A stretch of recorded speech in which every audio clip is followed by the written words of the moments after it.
عمري ما شفت في حياتي بجاحة وتناحة ورخامة وناس بتقل الذوق على المصريين زي السودانيين. والله الشعب السوداني يا جماعة إلا من رحم ربي، فيهم ناس قمة قلة الذوق، قمة قلة الذوق. يعني قاعد معانا في بلدنا والحكومة سايباه ودخلته وسابته وأجر شقق واشترى شقق وأجر محلات واشترى محلات وعايش، ومحدش عامل له مخيمات ولا عامل له خيم. ده اللي بيحصل في ليبيا ولا ده اللي بيحصل في تركيا. ليبيا اللي بيتكلم هناك بياخد على عينه. انتوا عارفين اخواتنا الليبيين. الشعب المصري طيب وغلبان. دول تكلم حد فيهم يقول لك انا قاعد بجروشي، قاعد بجروشي، قاعد بجروشي. يا عم ما هو ده الطبيعي تقعد بجروشك.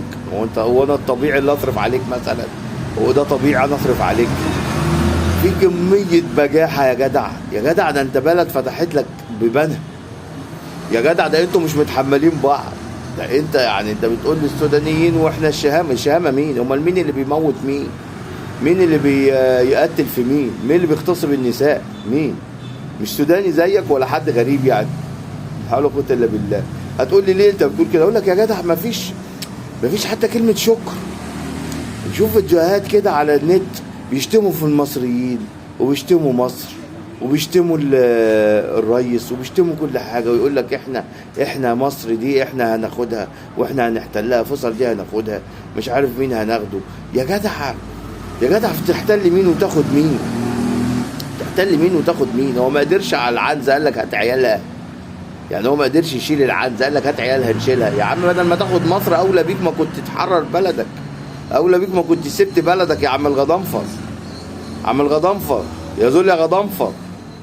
جاي مصر ال 120 مليون وتقول انا هاخد منكم مش عارف ايه. الاهرامات دي سودانيه يا ما شلاب شلاب ايه؟ حلاب وشلاتين مصريه سودانيه. ايه يا عم؟ ايه يا عم الحاج؟ هو بتوع حلاب وشلاتين حد فيهم قال لك كاني وماني؟ انتوا بتعملوا عداوه ليه مع الشعب المصري؟ مصريين قاعدين ما حدش سامع لهم حس، الا طبعا في شويه مناوشات كل شويه ناس مقيمين فتن. اليمنيين قاعدين ما حدش سامع لهم حس خالص خالص. مش معنى انتوا من ساعه ما جيتوا كميه مشاكل وكميه، يعني انا ما شفتش ناس كده. هيخش ناس طبعا تتكلم ما تهمنيش، انت تهمنيش. انا بتكلم على قليل الذوق، لكن في ناس برضه الواحد يقول عليه.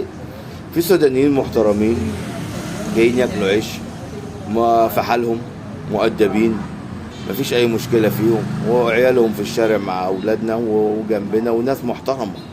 بس التانيين دول يا جدع ده مفيش دم عند البعيد. يقول لك انا هاخد مصر. يا ابني مصر مين اللي تاخدها؟ يا ابني انت غيبوبه، انت في غيبوبه لما تاخد مصر. وكل ما تيجي تكلم واحد قاعدين بجروشنا. يا عم انت قاعد بجروشك. هو انت الاصول اللي نصرف عليك مثلا؟ ما هو المصري لما ليش حد لو ما صرفش على نفسه هيموت من الجوع. محدش هيديله ابن البلد، ومحدش هيديله. هيديك انت المفوضيه، ويروحوا عند المفوضيه منفضه لهم المفوضيه، عاوزين ياخدوا بالدولار وعاوزين ياخدوا مش عارف ايه. ويقول لك ايه بقى اللي ماشيين في اليومين دول؟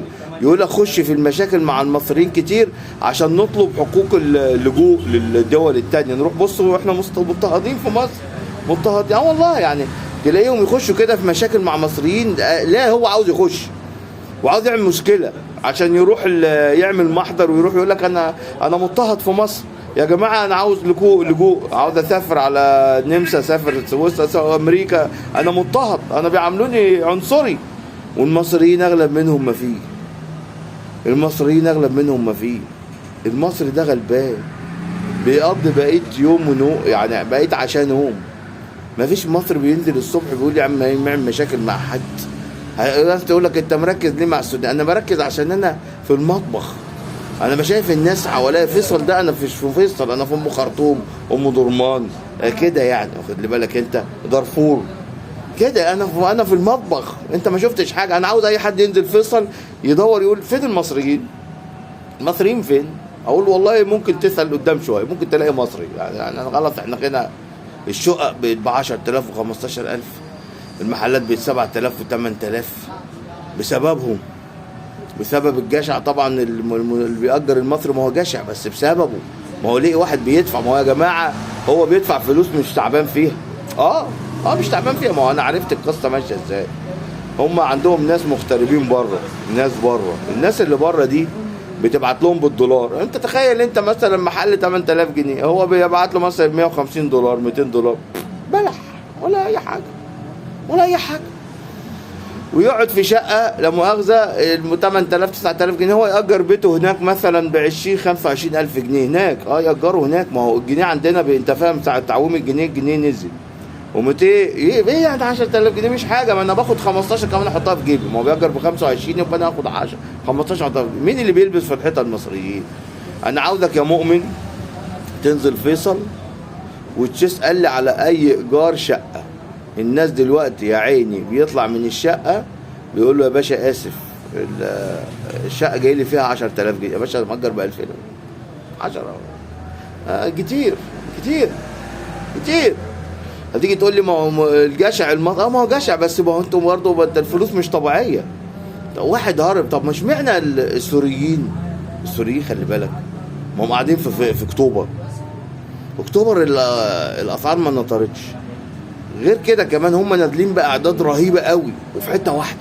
لما معروفه في اي حته في العالم لما حد ينزل في حته واحده من الناس اللي هم بيبقوا جايين مثلا لجوء او الحته اللي بينزل فيها دي بيعمل فيها زي اختناق، يعمل فيها زي ايه يعني زياده طلب والسلة العرض قليل. يعني هو طلب شقق كتير والعرض قليل، ومتشقق ام 2000 ياخدها ب 10. ما فيش.